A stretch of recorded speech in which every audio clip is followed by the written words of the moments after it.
Okay, welcome in to Beyond the Arc. Mercifully, the NBA trade deadline door has slammed shut, and we're going to sort of put a bow on it. He is Brad Botkin. I am Bill Ryder. If you're watching live on YouTube, remember you can push the little notifications button, the little bell, and we'll let you know whenever we're doing this and putting out content. We've had lots of great stuff this week. We have lots more great stuff coming and plan for All-Star Game next week and obviously the remainder of the season after the All-Star Game. If you're listening wherever you get your podcasts, please subscribe, like, and give a review. Botkin came fancy today. You came correct with the look. I'm just in a random T-shirt. Sports coat, man. I was just on air. We've both been doing a lot this week, and now Ben Simmons got bought out, so I had to jump on. So, yeah, you get this is as fancy as I get. I like it. All right, fancy Botkin. Let's just John and I have hit this from so many angles. I know you've been doing a ton of stuff. You and Ash and Evan Turner did a great job yesterday. There's so much that's been said. Let's kind of maybe haven't had some time to process, go through some winners and losers, and just sort of talk about where our heads are at with these various teams. Let's start with the Lakers. And I don't think you and I been on the air at all? I don't think together over the trade deadline? I honestly can't remember the hits up, but I don't think I've been on with you, no. But I've read all of your stuff. Great reporting. You too, dude. Thank you. So here's my 2 cents on the Lakers, and I'm going to let you have at it. Obviously, they had an incredible trade deadline. Credit to Rob Pelinka. Their odds have gone to the third best to make it out of the West. I'm not as high on the Williams trade from Charlotte as everybody else. I like it. I just think that there are some material questions about him, and I'm not. I think Charlotte did pretty well too. But on the whole, for me, A+++ for the Lakers. Even if Nico Harrison gave Rob Pelinka the answers to the most important questions on the test, like here's Luka Doncic, and the Lakers are. Look, they're good now. They're good long term. And any material change for you from the general view out there that the Lakers crushed the trade deadline?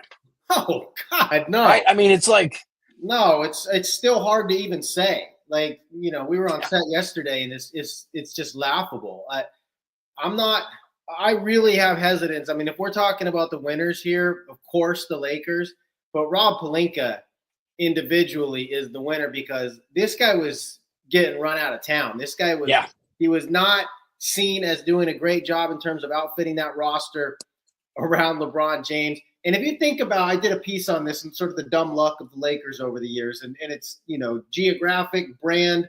They just seem to always come out of I wrote that they fell into a septic tank and came out smelling like a Sephora. They just always when they needed Wilt Chamberlain, he showed up. When they needed Kareem Abdul-Jabbar, he showed up. When they got Magic Johnson, he showed up. Then when he leaves, all of a sudden they get Shaq and Kobe falls to 12 in the draft, and the Hornets give them, and they show up. And then when Kobe's fading out and they need something to happen, here comes a Pau Gasol trade. And it was so crazy at the time, Greg Popovich called for an investigation. That was the old Luka trade.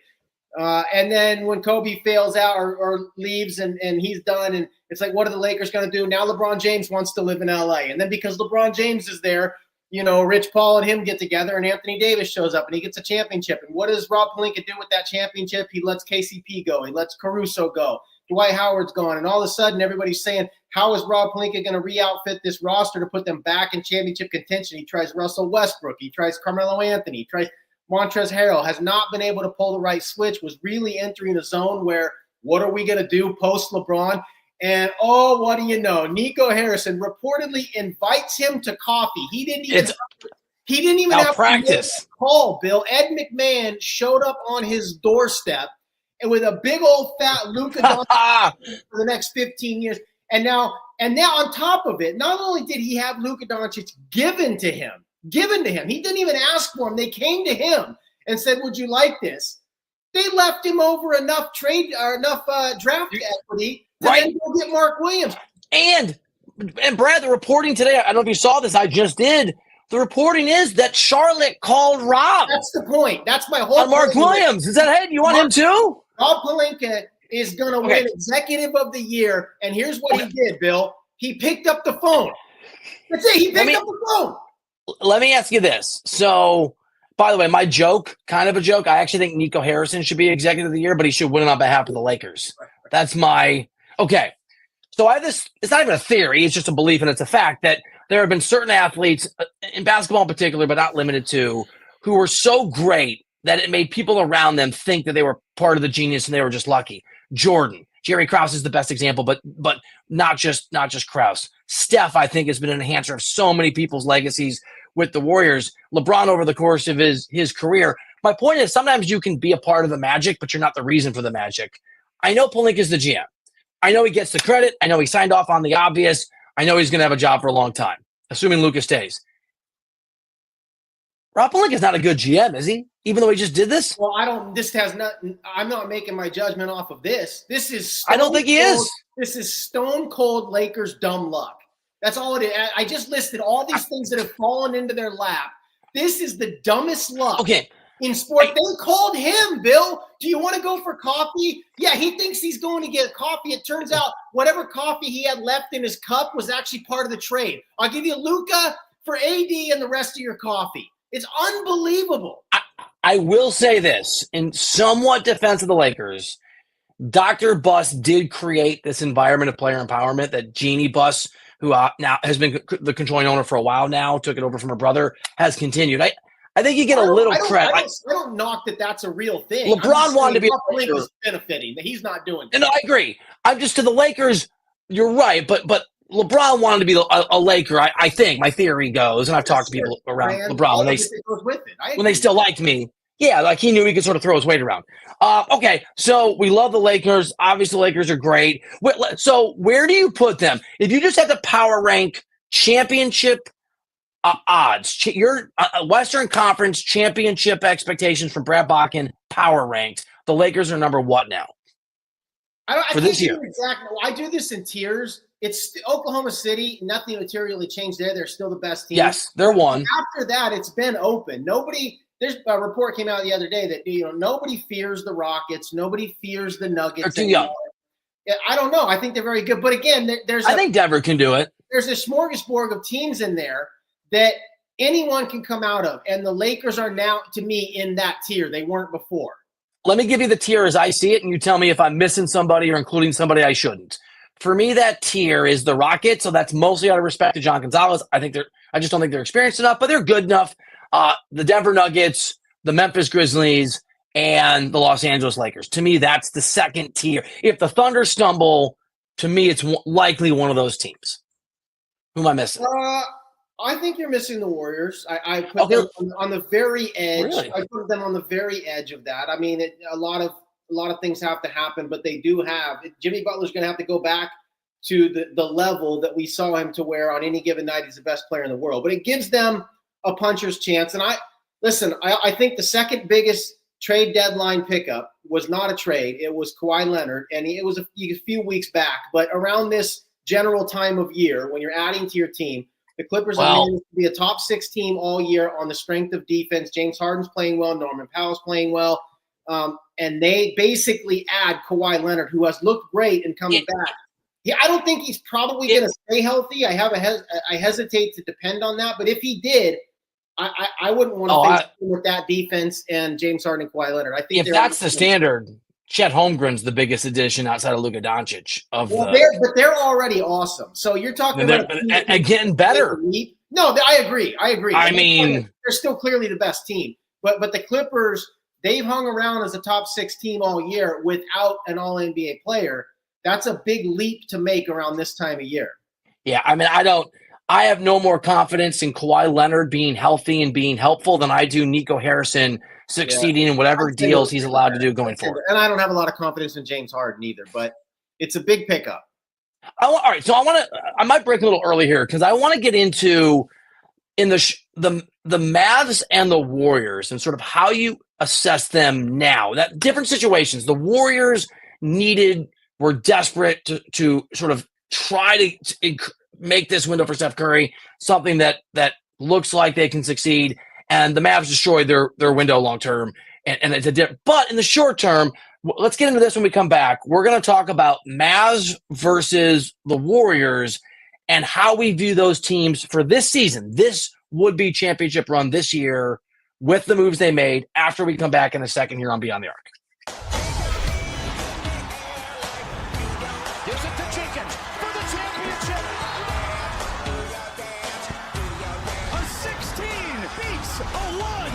From sweet to elite to the Final Four.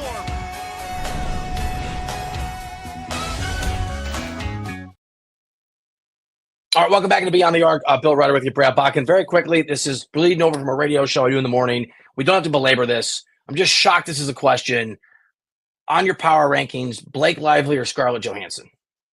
Ooh, Blake Lively. What? Yeah, Blake Lively. I'm just shocked by the Okay, so we can. Really? Listen, ScarJo, man. We're talking about LeBron and Jordan, but I don't. Are we?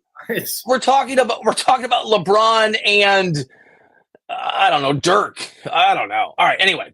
Oof. Sorry. I digress. Wow. I just don't. Maybe. Yeah, I forgot she was in it. I guess do I have to go back and watch Gossip Girl to understand the magic? I just don't. Maybe. I don't. Yeah, maybe I'm missing that. I may have jumped that gun. Scarlett's. I know. Match Point. Oh, ScarJo? Great call. I didn't know a lot of people know about that movie. Unbelievable. Oh, dude. And Chef. Have you ever seen Chef? Oh, yeah. I forgot Chef's great with Favreau. Oh, no, she's. That's right. All right. Scarlett Jo. All right. Look, I like the ability to, workshop it. I like her guy better. I like the Saturday Night Live guy. He's hilarious. Colin Jost. Ryan, way better than Ryan Reynolds. So yeah. Okay. All right. This is why Botkin's the best. He's not afraid of the big takes based on facts. All right. The Mavs are a freaking disaster, but that's a long-term reality. I don't buy the idea that they're a better basketball team now, but that's you can make a reasonable argument for that. Yeah. And obviously the Warriors made a gamble on Jimmy Butler that they sort of had to make, and they didn't give that much away. I kind of think everybody won as I processed that trade because I talked to people in Miami. They're very, very happy. They wanted Butler out of there. They were the same team without him. They'll tell you by record that's true. Playoffs may be different. Focusing on Warriors Mavs, who are you higher on between now and June? Okay, so the Mavs are really interesting because they're a psychological question for moving forward. If that team, to be able to recover from something like this, which this is as shocking to that locker room as it is to all of us. And if they can just jump back on the train now it comes at a time when they get the All-Star break and they can maybe get their wits about them, get together and come back on it because they're down in the standings. So they need to hit the ground running. But psychologically, if they can come out with this out of their mind with clear heads and play basketball, yeah, you can make the case, and I have made the case. They have more lineup versatility. And again, I say this all with the caveat that obviously this was a ridiculous trade. Right. From a long-term standpoint, and even maybe from this year. There's no justification. Right, we're just talking this remainder of the season. This year, if you just say Luke has been on the Lakers this whole time and Anthony Davis, and there's no shock factor, the Mavericks are a good defensive team that just became great. They now have a lot of lineup versatility, which matters in the playoffs. They can play two bigs with Lively and Davis, or they can go one big. They can play a lot of different ways, and that matters in the playoffs. They still have an elite playmaker. They have shooting around Anthony Davis. When you can put together an elite rim protector, an elite shot creator, and shooting around them, that is a blueprint for success. They can defend at an elite level. There's going to be issues. Kyrie Irving is now going to have to face the double teams that Luka Doncic had to do. His efficiency will probably drop. He probably won't be – it just happened to them in their first game without Luka. Time was ticking down. He got doubled at the logo. He had to give it up. So life without Luka is going to be different for Kyrie. But, yeah, I still think the Mavericks on paper, if they can psychologically get over the shock factor, are a legitimate problem. I would say that they're a better team on paper than the Golden State Warriors. But the difference is the Warriors just got a jolt, I think, up. And right now the Mavericks – they went down. They're on a downer. So they're going to have to reverse their psychology where the Warriors got a jolt. And boy, do they need it. They dropped two straight. It's been ugly. They got killed by the Lakers. It was not as much of a game as the score would indicate. They lost to the Jazz. They need it. Both those teams need to hit the ground running because we're talking about them as are they title contenders. Right now, they're about one game from the lottery. And you mentioned and only morale on YouTube. And thank you for watching on YouTube. Get in the comments. Throw us a comment. And we'll put it up there like this comment points out that, early returns there's two ways you can respond. You can give up the ghost because you're so pissed off and put out and shocked by Luka being sent out for nothing, or you can have this sense of pride, this sort of F you to the boss. And at least last time it feels like it. Morale writes, well, the Mavs beat the Celtics last night, Bill, without Anthony Davis, and that was with Kyrie only scoring 19 points, so the Mavericks have to be better. So we talk about Dallas nonstop, ever since last week. Saturday night feels like 4 months ago. Sunday morning, Eastern time, I think is what it was. I think the Warriors are winners. I was thinking about this. I think it's a product, and you're a Warriors guy. To me, the Warriors, their need to gamble on Jimmy Butler, and they didn't give up a ton, but whatever, to go get Jimmy Butler, who may or may not get along with Draymond Green, who may or may not be healthy at 35, may or may not be worth the extra year in effect they gave him. He's here this year and 2 more. In a vacuum, it's okay. It's a risk, but the reality is they've so mismanaged Stephen Curry's post last championship career. They've been so ineffective at the 2-track approach that didn't work. You got to do something. So in that context of you're not good enough, Steph is still pretty good, you got to do something. I like this move in that context for Golden State. Oh, no question. The Warriors are at a place where their mystique and their system and all of these things that they thought they were light years ahead of everybody, now they have to play like everybody else. And every other team, you need a set. If you only have one scorer, it's not enough. You saw Steph last night had to take he's on the Allen Iverson track. He had to take 35 shots to even get them back in the game against the Lakers. There is nobody else currently on that team that can pose any sort of threat to the defense. So all this stuff about their randomized movement, their impromptu actions, and the chemistry with Draymond Green, and all these things that they rode for so long, those are gone. And so they had to go out and make the simple choice that most teams have to make. We need another scorer. We need another guy that can attract defensive attention, that can create, importantly, individual advantages and let our offense go from there. That's what a guy like Luka Doncic gives you. Forget the system. I can go create individual advantages. Defenses collapse. I spray the ball to shooters. It's simple basketball, but the Warriors didn't have anybody who could do it outside of Stephen Curry. Now they do. So, yeah, I definitely think that the Warriors really upped their chances. They gave Stephen Curry a legitimate swing, which is all he can ask for. You can't guarantee anything in today's game. It's too talented. They gave him a swing. And they're going to have to hit the ground running. So they've got problems. It's not perfect. They're spacing. Let's think about this, Bill.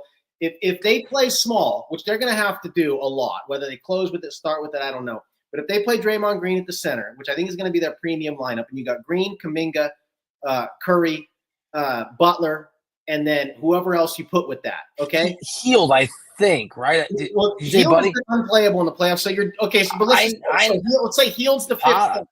Then you have shooting but no defense. Gary Payton's the 5th guy. Then you have defense but no shooting.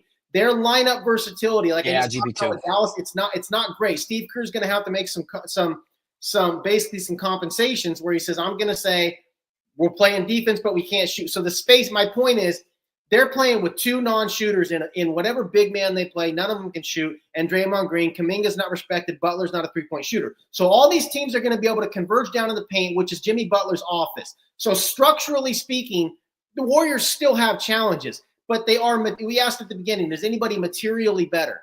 They are definitely materially better, but they are not perfect. They've got flaws. And Steve Kerr said it last night in an introductory press conference with Jimmy Butler. I've got a lot of lineup situations to figure out. The next 30 games, he's going to be tinkering with who's that 5th guy. Who's that? Not his strength. Guy? Do we go for spacing or do we go for defense? That's a big question. And look, producer Aaron in the chat, let me just read this, our private chat. It's interesting. A great point I heard someone talk about. What are the Warriors risking? They've been a 500 team for 3 years now. It's not like they're risking tearing down a champion. That's it. They're a hot freaking mess. They're not. Joe Lacob's not as smart as he thinks he is. Steve Kerr's not as good a coach as people think that he is. I mean, I don't think Bob Myers is this genius GM that people like to pretend that he is, especially now that he's on ESPN. To quote someone very smart, it's all 30, but you still have 30. So, yeah, go get what you can get. It's Jimmy Butler. Great. How do we feel about the Heat? Let me tell you how the Heat feel about themselves because I've talked to them, and then you tell me if you think this is based in reality. They are ecstatic. They had convinced themselves they were as good without Jimmy Butler as with Jimmy Butler. That meant that they didn't feel as much pressure as maybe people thought they did to move him. And they love that they got Wiggins in return. They think he fits what they're about. And they mostly just they're like, Jimmy Butler can be here or he cannot be here. we still think we're able to compete. I like it for Miami because once Pat Riley went to this place that he went to, it was never going to work with Butler, whether they traded him or not. No, So it was over. I think the Heat They got younger. Yeah. They got some assets. They're not going to win the title this year, but Andrew Wiggins. Can they make the conference finals? That's kind of their goal. No, they think they can. They always think they can, but mostly we used to say that we used to give them the puncher's chance. 3 in the last 5 years. Let's be honest. They made it because of Butler. If we're gonna say the Warriors are 30, then the Heat are 20. Don't tell them that. Heat are 20. Don't tell them that. No, and I guess they've earned the right to have that sort of confidence in their scrap heap, rise up from the dead and make the conference finals. But that was Butler. So they're not going to the conference finals. The Knicks are too good. The Cavaliers are too good. Love the DeAndre Hunter pickup. Hope we talk about that. Let's talk about it a second. Heat are the winners, right? Heat are winners. You have to go winner or loser. Heat are winners. Yeah, they got rid of Butler, but it's all relative. They're not going to the conference finals. But yeah, they got younger. They got but neither are the Warriors. And you just heap praise upon them. I don't think it's that dissimilar. But the Heat don't have a Stephen Curry. So the fact that the Warriors have a Stephen Curry and then added a Jimmy Butler, there's absolutely no question that the Warriors are a better team than the Heat right now. But they're not making the conference finals either. They have you think the Warriors can make better shot than the Heat? That's all. I don't know. Oh yeah. You got to get through the play-in. If the Heat can hold on to 6, that's just the math on that. I'd be curious what the odds are. Right now, they play the Knicks in the first round. So good luck. Can we agree that the Suns? That's fair. Can we agree that the Suns are legitimate losers in that you already had a disaster that didn't work, and they found the only way to keep those 3 guys and make it even more problematic because now it's toxic. Yeah. Suns are They asked me on HQ. They said, they were saying like, okay, Kevin Durant's going to end his career in Phoenix. Kevin Durant's not going to end his career in Phoenix. No. This is on borrowed time. The Suns thing is a catastrophe. That's too much money and too much talent to be where they are.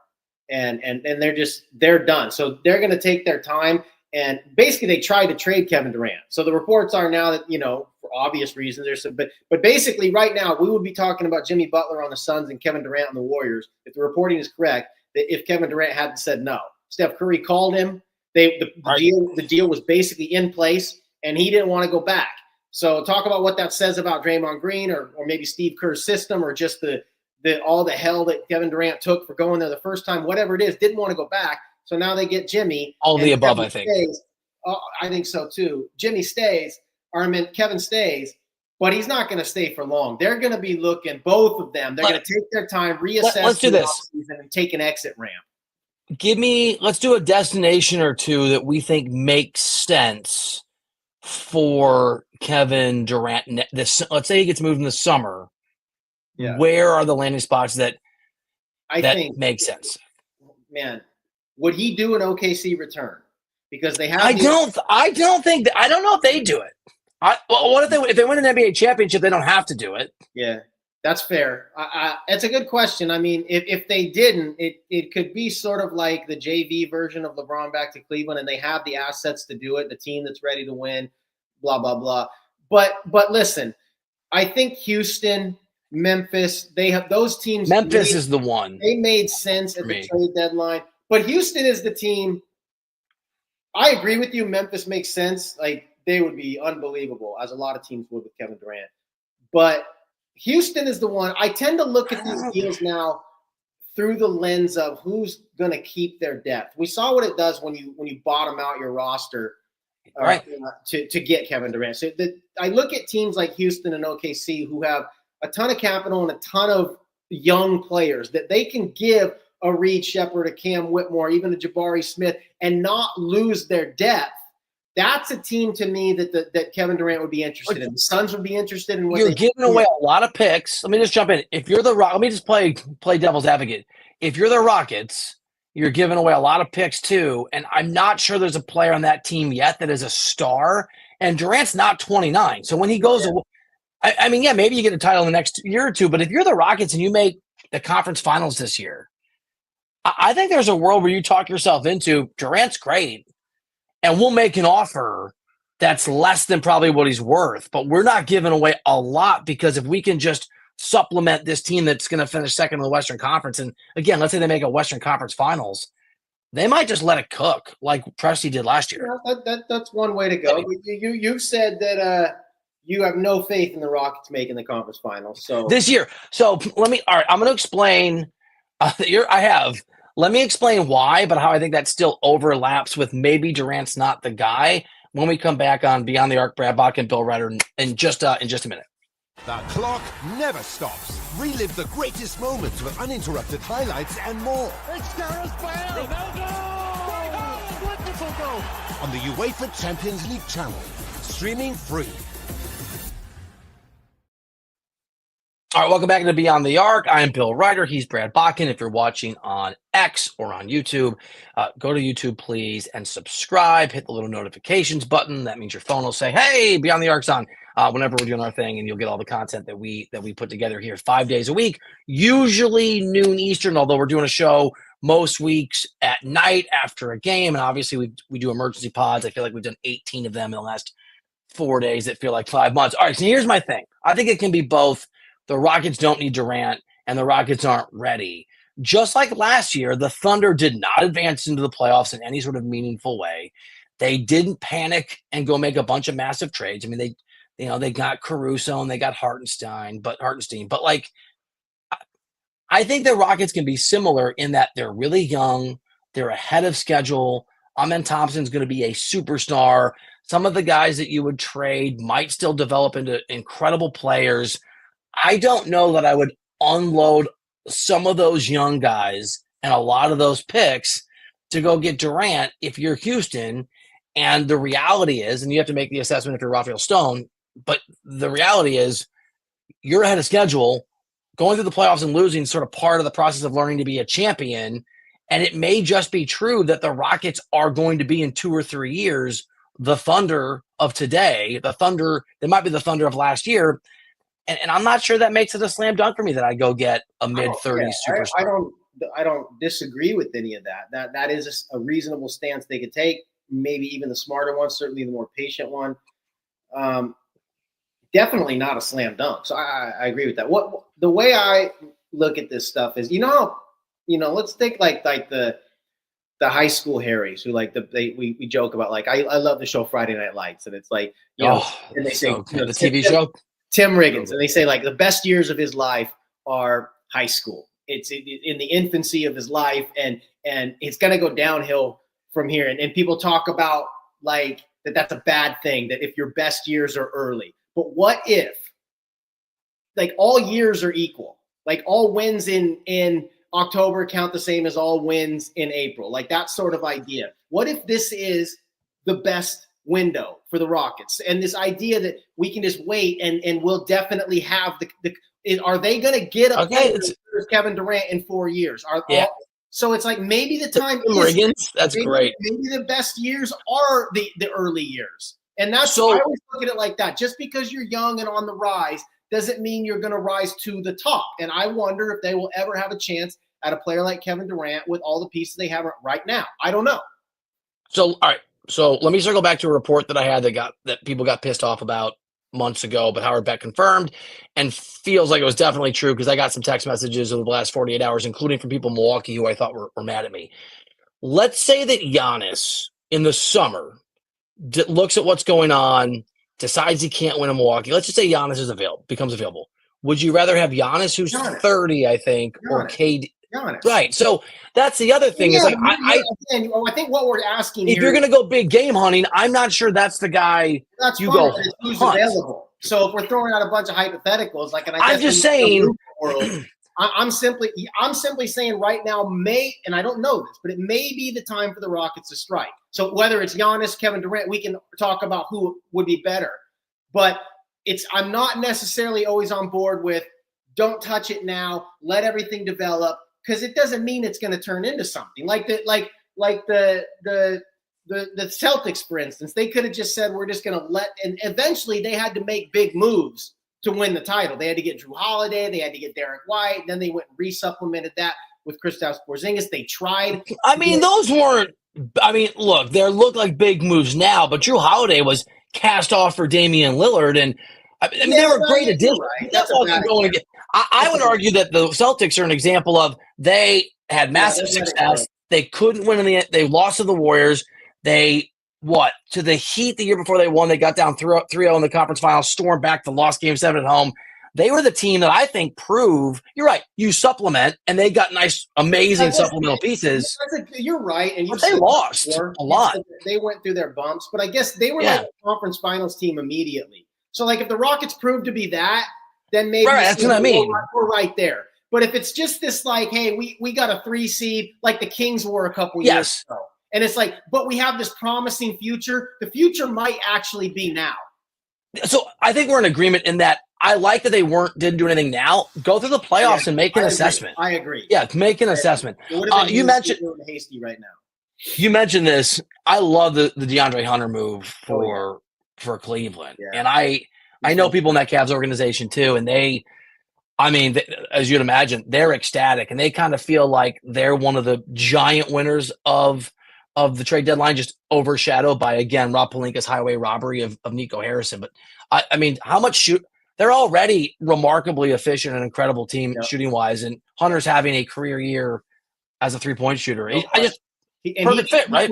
He can do more creating for himself, which matters in the playoffs. Yeah, right. He can get to his mid-range spot. He's got a handle. He's a 6'8", tough wing defender who gives him a viable option on your Jason Tatum's. Great fit. And he's the Cavaliers specifically have been looking for that 3 spot for years. It wasn't, it was Okoro and Max Strus and Niang and that they've had the 2 bigs and the 2 guards, and they haven't been able to solve that 3-man.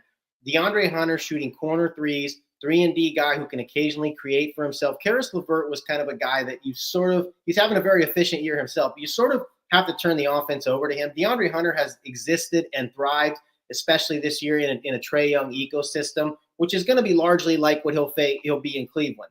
Now, they do a little bit more of inclusive stuff. They move. Kenny Atkinson's got them playing at a nice pace. But that's Donovan's team. That's Garland's team. It's not like they're going to give the ball to Hunter and let it cook. So he can exist and thrive as a supplementary part with the occasional, I can go get my own shot. He's a perfect 3-and-D guy, corner shooter. They've needed that 3 spot for years. They found it. That's a fantastic, fantastic trade. And kudos to them for recognizing we're the best team in the league record-wise. We've been the best team in the East. But we're not the Celtics. They didn't get fooled by their own success. We need to get better. They went and got better. Best team in the East by record, best team in the NBA by record. However, since they beat they beat the Thunder at home in that sort of big game, Kenny writes that trade deadline was great.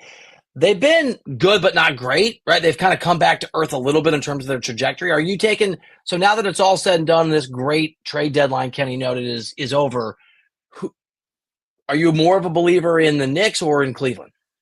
I still think Boston's the team to beat. That's a good question, because I thought you were going to ask is Boston still. I think Boston's the team to beat. Not unbeatable. That's a really good question, and I think it's going to end up being a really good, let's see. Right now, they would have to play in the conference finals, I believe. Right. Because New York would have to play Boston in the second round.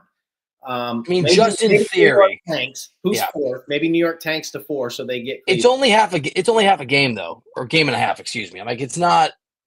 Impossible. I think I would take the Cavaliers. I do. Yeah, I think Knicks are really. That's my lean, but it feels like a game 7 where it can kind of go either way, doesn't it? I'm looking forward to the top of the East for sure. Me too. Is Milwaukee all right? So Milwaukee's moves. Chris Middleton's out. Kyle Kuzma's not exactly a game changer. This is about getting under the second apron. One of the least efficient, honestly, one of the worst players this season. He's been awful. Kuzma, he's been. And you know who else has? The Martin that they got from the Clippers. Like these guys, if you look at the efficient, they're like 2 of the most inefficient, kind of like the worst players out on the floor this year. They got them both. I think you're fair to bring up this Giannis ask out because this team I think is they've taken a few gasps of air to get back in the top, but I don't think this team's a contender. The reason I brought it up is that one of the people there were several, but one of the people that was a source for that story. If you're not familiar with this, several months ago I wrote that other rival GMs were licking their chops at the Bucks' bad start and the hope that Giannis could be available in the summer or even this trade deadline that just passed. Milwaukee got pissed off. Bobby Marks said it was garbage on ESPN, but Howard Beck said it was true and read GM, whatever. It was like a whole thing. And one of those sources hit me back with that Giannis story you might be proven true sooner than you think. Was sort of the general vibe. I want to convince myself that Milwaukee can be good enough because I know people in that organization and like them, and I'm from Dubuque, Iowa, which is right sort of nearby. I like Giannis.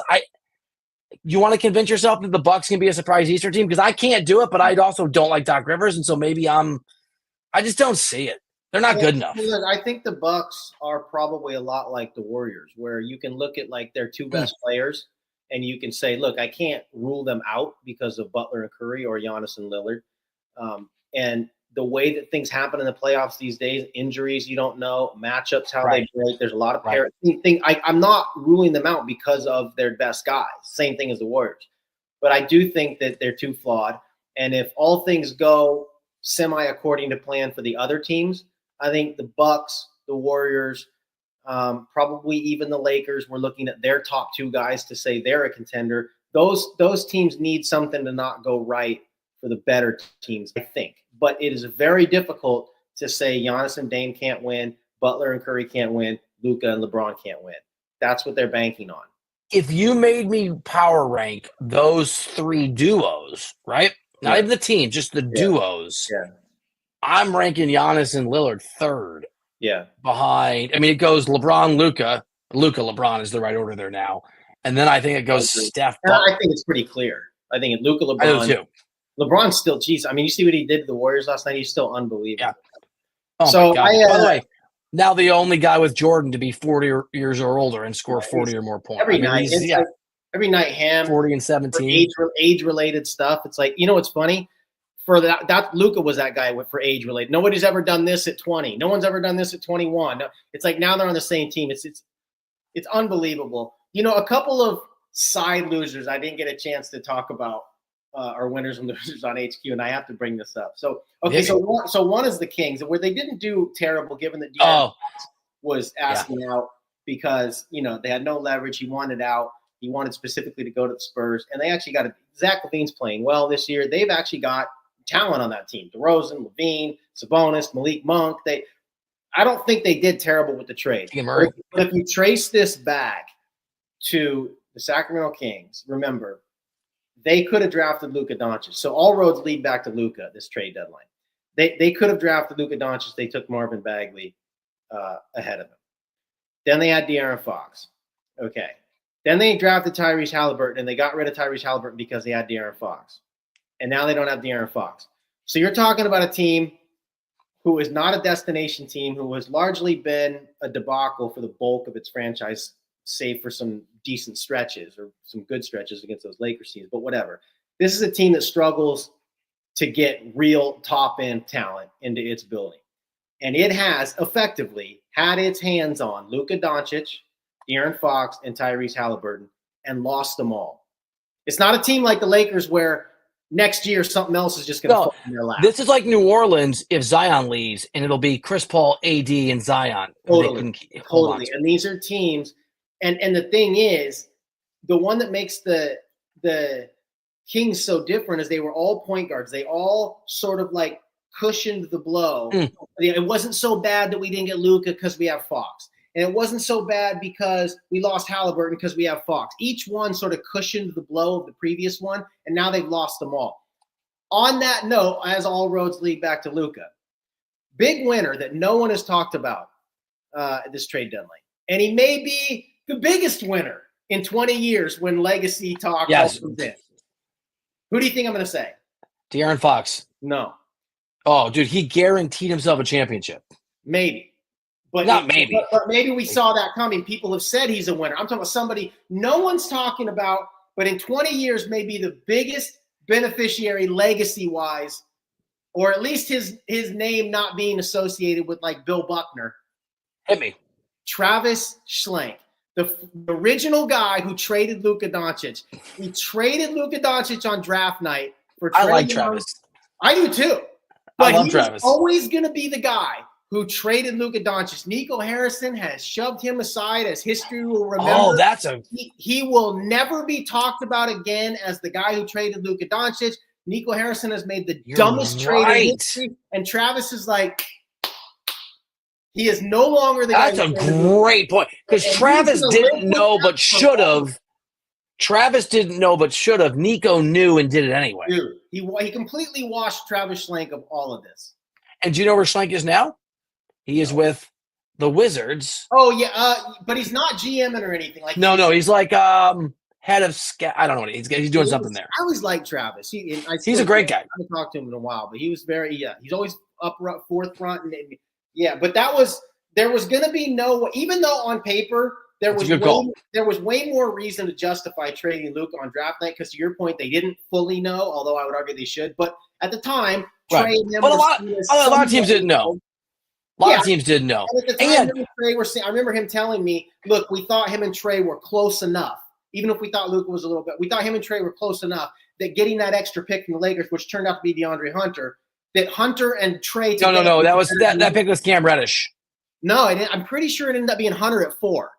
I'm almost positive. Is it Hunter? I mean, okay. Hunter. So there was at the time you could justify Young and Hunter together. Aaron says Hunter up to more than Doncic. It didn't in the end, and his legacy was going to turn into I traded Luka Doncic. But there was more justification for it when he did it than what Nico did. And Nico, again, he has just cleansed Travis. That's a great to live with that. That's a great point. Surprise winner of NBA. By the way, Aaron, the producer Aaron points out that the Kings also effectively passed on Trae Young as well.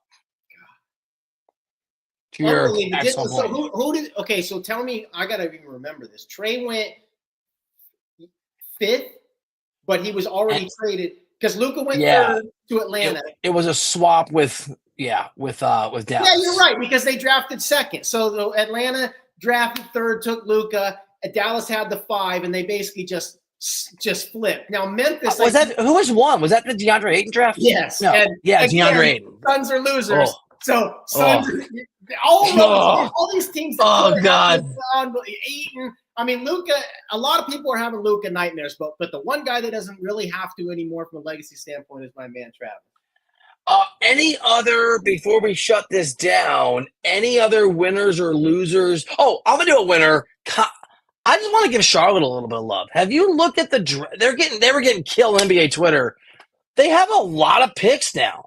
They have a lot of picks in the years. They've done a nice job trying to put themselves in a position. Doesn't mean they're going to draft well, but trying to put themselves in a position to do what Houston's done, do what the Thunder have done, do what the Raptors, have a couple guys and then have the opportunity to make some picks. I don't hate Charlotte's draft. And Williams is didn't put any effort in on that team to the point where they were complaining about it profusely on the local broadcast, which is pretty rare. And producer Aaron pointed out, apparently that's a particularly sycophantic group of broadcasters.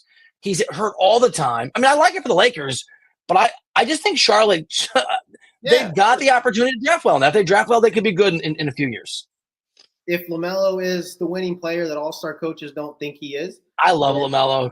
I love him. But I think, John doesn't. Bill, I think you'll agree with this. In a normal trade deadline, the Spurs are the biggest winners. They get De'Aaron Fox to pair with Wembanyama. It's only because Luka gets traded. Yeah. Yes. But that's a monster deal. I will say this. The Spurs were always going to get a point guard like that because people wanted to play there. The fact they got him and didn't have to move Stephon Castle. That's the thing. That's like you've got your backcourt. I think Garland was a guy for a long time, but now the Cavs are so good, he probably wasn't. So it's probably Trae Young was attached as a possible. I'd rather have Fox too. So they won, and you're right. You don't want Trae Young around. You don't want Trae Young around Wemby. Like it is true that Trae Young has not always been beloved by his front office, by his coaches, by his teammates. Now I think things are better now. I think Quinn's done a good, but I don't want Trae. They're not that good. They're like they're not that good forever. I just mean Trae is kind of a personality. I agree. Yeah, Fox is going to play at a pace. A lot of women, he has a lot of advantages. Let me ask you a tough question. If you don't want to answer it, fine. But who has done a worse job? Travis Schlenk or Landry Fields? Who's now that I would argue Fields. I understand that Travis traded away Luka, but I mean he missed on Cam Reddish. But I think the Hawks have been a disaster since. Well, they made the mistake of that most teams make. They don't have a lot of roster flexibility. So actually, they did have more than they thought. But they thought, we'll change coaches. That'll change it. That didn't.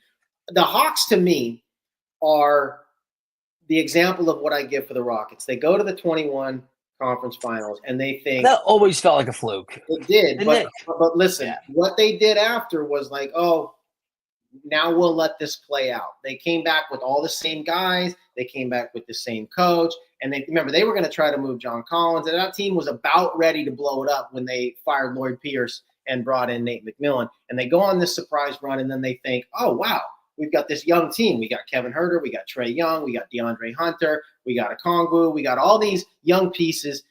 We don't have to rush this thing. Let's be patient. And their window never actually opened.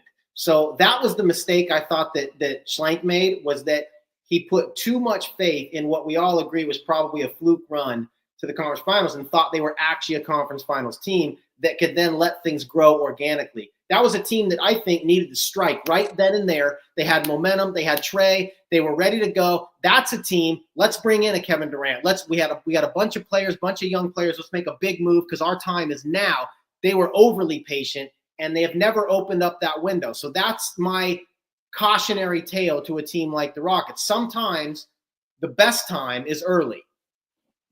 I think the biggest mistake Travis Schlenk made was not understanding that his owner's son wasn't just some kid and was going to be the guy that made decisions, and didn't recognize that some of his deputies were like hanging out with that guy. You got to manage up. For his own you job. got to right. I'm right. I'm just, yeah. I mean, Nico Harrison, I'm pretty sure is still employed by the Mavs. So it's, I mean, sometimes it's not performance based. No, he can't be for long. I mean, I honestly think that even if they win the title, this is an awful trade. An awful trade. I really do. I agree. I just think the question becomes, to what degree you've seen the conspiracy. I don't think it's a conspiracy theory. You've seen the theory from the lawyer in Dallas that's gone viral about how gambling plays a role in this, and the owners who are from Vegas, they're sort of battle with the legislature in Texas and their plans for gambling and maybe moving the team. So there's got to be an explanation. I hope, other than Nico thought this was a good basketball idea. I don't know, man. I think this is a case of your ego getting ahead of you and you wanting to be smarter than everyone in the room. And I see something that others don't. And I think it went real. I don't think he liked Luka. I don't think he liked the way he took care of himself. But I mean, Luka could be smoking cigarettes on the bench and he's still the best player. So it's get over yourself. Get over it. Yeah. Hey, remember the viral video of him taking the beer out of Luka's hand? Yeah. It's like, he got way out over his skis.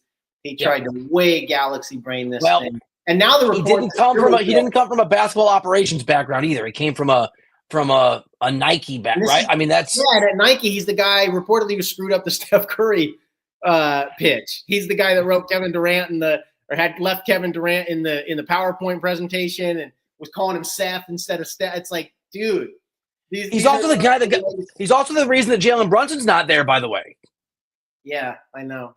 I mean, I do have to roll. So let's do team of the night very quickly. Mine is easy. It's the Lakers, largely because LeBron James showing out for Luka and the incredible, incredible night, and what's going to be a pretty fun team to watch going forward.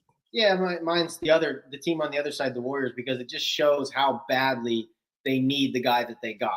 Because if it wasn't evident before, Curry had to put up like 35 shots last night for them to have any, and he did not have a good night. He wound up with 32, 35 points, whatever. But they're desperate for the guy that they got, and it showed it last night. All right. He's Brad Botkin. I am Bill Ryder. Thank all that is holy in the universe that the trade deadline is over. That was a hell of a lot of fun.